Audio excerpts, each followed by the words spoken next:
Alright guys, gonna do cold start video. It's actually a real cold start today because it's like 27 degrees outside here. It's freezing. But this thing hasn't been started in, probably haven't driven it in a week. Sorry for the shaky video.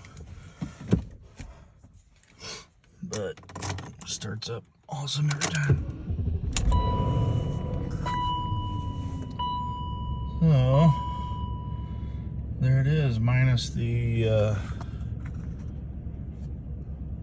seat belt. There it goes away. But as you can see, it's definitely cold, but starts right up every time. So, yeah. Little extra video of the radio, everything working, but yeah, fires right up.